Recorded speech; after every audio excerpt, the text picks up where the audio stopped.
आपसे दरख्वास्त है, वीडियो को लाइक ज़रूर करें।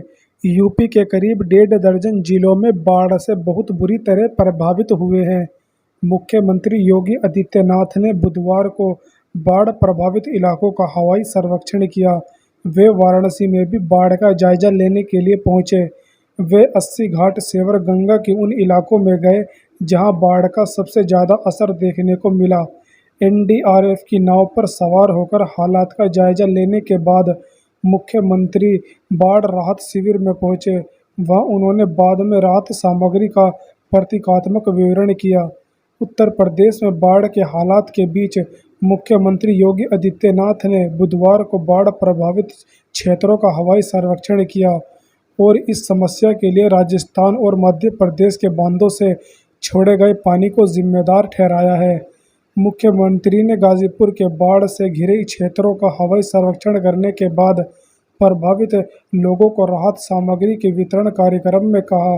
बाढ़ में फंसे लोगों को राहत सामग्री भी पहुंचाई जा रही है। इस बार उत्तर प्रदेश में बारिश औसत से भी कम हुई है, लेकिन यहाँ पर जो भी समस्या खड़ी हुई है वह राजस्थान और मध्य प्रदेश द्वारा अतिरिक्त जल छोड़ने के कारण हुई है।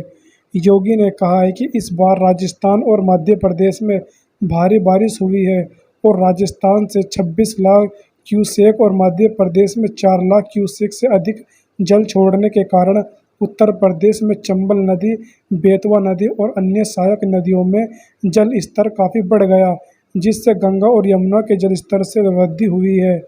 आपको बता दें, आदित्यनाथ ने कहा है कि इस आपदा के समय में सरकार प्रभावित जनता के साथ खड़ी है।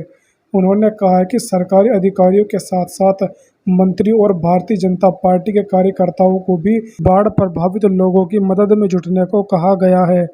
मुख्यमंत्री ने कहा है कि बाढ़ प्रभावित क्षेत्रों में लोगों को सुरक्षित स्थानों पर पहुंचाने और राहत सामग्री का वितरण करने के लिए पर्याप्त संख्या में नौकाओं की व्यवस्था की गई है और एसडीएफआर, एनडीएफआर तथा पीएसी की बाढ़ इकाइयों को राहत तथा बचाव कार्यों में तैनात किया गया है। उन्होंने कहा है कि बाढ़ प्रभावित हर परिवार को 15 दिन की राशन की राहत किट उपलब्ध कराई गई है। आपको बता दें, गौरतलब है कि उत्तर प्रदेश के करीब 1.5 दर्जन जिलों के 1000 से अधिक गांव बाढ़ की चपेट में आ गए हैं और हजारों हेक्टेयर फसल पानी में डूब गई है। बाढ़ से उत्तर प्रदेश में 2,40,000 से ज़्यादा की आबादी प्रभावित है। 1000 से ज़्यादा गाँव का संपर्क आपसी स्थानों से टूट गया है। बलिया से प्राप्त रिपोर्ट के मुताबिक जिले में बाढ़ के पानी में डूबकर 2.5 साल की एक बच्ची समेत 3 लोगों की जान चली गई है। पुलिस उप अधीक्षक अशोक मिश्रा ने बताया है कि हल्दी थाना क्षेत्र के रामपुरा गांव में मंगलवार की शाम हीरा मोती 35 वर्ष की नामक महिला की प्राथमिक विद्यालय रामपुरा के पास बाढ़ के पानी में डूब जाने से जान चली गई। इसी उचकवा डेरा गांव का निवासी उपेंद्र चौधरी 34 वर्ष पिछले सोमवार को बाढ़ के पानी में डूब गया था। उसका शव मंगलवार को बरामद किया गया। आपको बता दें, फेफना थाना क्षेत्र में सागरपल्ली गांव में मंगलवार को 2.5 वर्ष की अलसिफा अपने घर के बेसमेंट में खेल रही थी, तभी बाढ़ के पानी में डूब जाने से उसकी भी जान चली गई।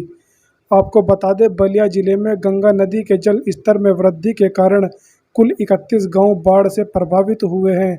जिले के 47 सरकारी स्कूल और बाढ़ की चपेट में आने के कारण बंद कर दिए गए हैं।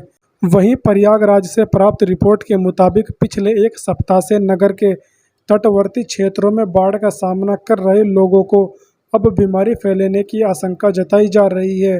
गंगा और यमुना नदी का जल स्तर घटने के साथ लोगों ने राहत की सांस लेनी शुरू कर दी है, लेकिन उनके सामने बाढ़ के पानी में डूबे रहे घरों की सफाई करने में बहुत बड़ी चुनौती है।